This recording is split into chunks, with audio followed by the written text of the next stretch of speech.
You are an energetic being. You are energy. And I believe that we can actually think of that energetic system in a different way than we've ever thought of it before. So I think that the human psyche actually has two sides. One side that's always energetically filtering positive things, and the other side that's always filtering the negative things that we encounter. Because everything has an energy. So I believe we've got two etheric pouches, one that handles all the positive energies and one that handles all the negative energies that we encounter, that we carry, and that we ourselves generate as well. So today we're going to concentrate on the positive side. And, excuse me, I believe that the positive side has three main components. And I believe those three components are the ego, the me, and the superego. So wait a minute. Yes, you heard me right. I've got the ego on the positive side. And that may seem odd to you, but I want to tell you why. I think that the ego has been really misunderstood and misinterpreted throughout the years. The word ego is the Latin word for I, and it's simply I. However, for a whole variety of reasons throughout history, I believe that ego has taken on a really negative connotation as a bad part of us that we have. And I don't know about you, but when I used to hear everybody referring to the ego as this nasty part of us, this bad part that we had to ignore or fight, that never really resonated with me. Because I don't think we have a bad part. I think we have a part that's about love and a part that's about fear. But I don't think intrinsically that we have a bad part of us. And in fact, I think that ego is a positive thing. I think that ego is a present to us. Now, having said all of that, if you're resistant to that word, that's okay. We don't have to call it ego. We can just call it the I, if you want. And the I, or the ego as I think of it, is really a present in the present. It is the incredible, unique persona that you are in this lifetime. It is your particular personality. It is your particular body. It is the things that you love and have always loved, perhaps. It is your passions, your interests, the places that attract you, the things you love to do, your favorite hobbies, your interests. All of those things, I believe, are your I or your ego. And I believe they've been given to you precisely so that you can fulfill the dreams that come from filling those ideas of things that you love. So I think we've got that part. And that part is, it does search out the love side of things. It does search out positive energies because we all want to feel good. We all want to be happy. And I think that the ego is a very strong force that pulls us in the direction of happiness. So let's move from that down or up, depending on how you look at it, to the superego. The superego, I believe, is the lightest of light places.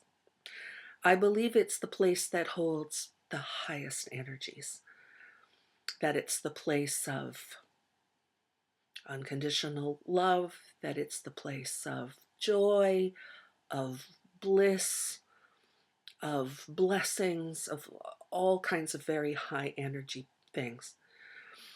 And I think when one goes and touches the superego, one can have a really transcendental moment or series of moments.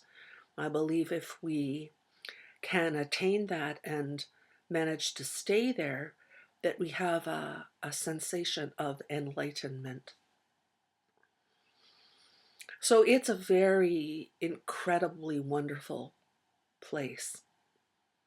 And I think that when one is respectful of one's I or one's ego, that when one honors who one is in all of our authenticity and with all of our frailties, and accept and love all of ourselves, I mean, really do that, in that we respect our natural inclinations, that we listen to our intuition, that we establish really healthy, loving boundaries, so that when someone, even someone whom we love incredibly and for whom we would do anything, if that person criticizes us or tries to change us in some ways for their own particular reasons, that we respect ourselves and honor ourselves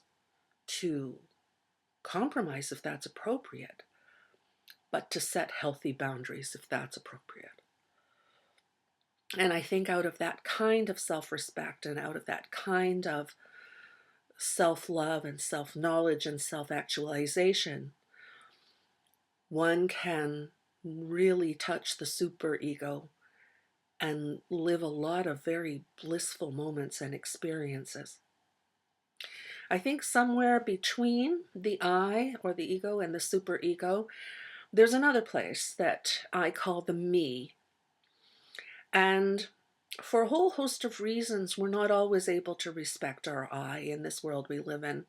We're not always able to respect our particular ego. Sometimes that's for societal values that we have around us.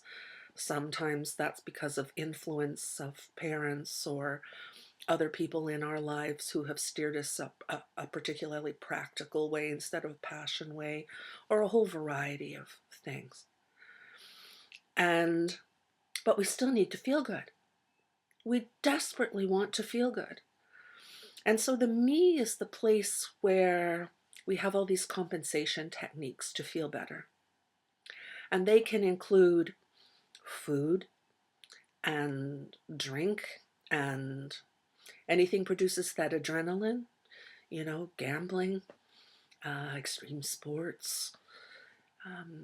It can also be making love. It can be things sexual, and a whole variety of things. Now, there's nothing intrinsically wrong with any of these things. They're all incredibly wonderful things, in fact, that make us feel alive and that allow us to use all of our senses and are really magnificent things. The problem becomes when we start using any one or more of those things repeatedly as the way that we try to feel good all the time. And as you know, whenever you use something repeatedly, you get to the point where you need more and more of it in order for it to create the same sensation of having a high from it. So this becomes a problem. This is the place where you start to have addictive-like tendencies. And you can see that if you have too many of these, they start to seep into the other side of the equation, the negative side of the equation, into the illness part as well. But those things in and of themselves are not the problem. It's that we're using those things rather than really respecting the incredible gift that we have of our unique ego, our personality, our body, our interests, our preferences that are unique in time and space. So there are ways that we can keep circulating things into the positive side of the psyche, as you can tell from their description. And our next series of videos will be specifically about that, about how to accentuate the positive energies in our life, accentuate and enhance and encourage more, how to eliminate, or if not eliminate, because you can't eliminate all of them, at least learn how to manage, minimize, or I like to say dance with negative energies, and help yourself to stay in balance in your energetic system. There's another payoff to all of that, in that when you can change your vibration so that you are vibrating mostly positively, that will encourage more positive experiences in your life. Most of us go through life, uh, thinking some positive things, thinking some negative things, having some positive emotions, having some negative emotions. And so our reality reflects all of that. We get a bit of this and we get a bit of that.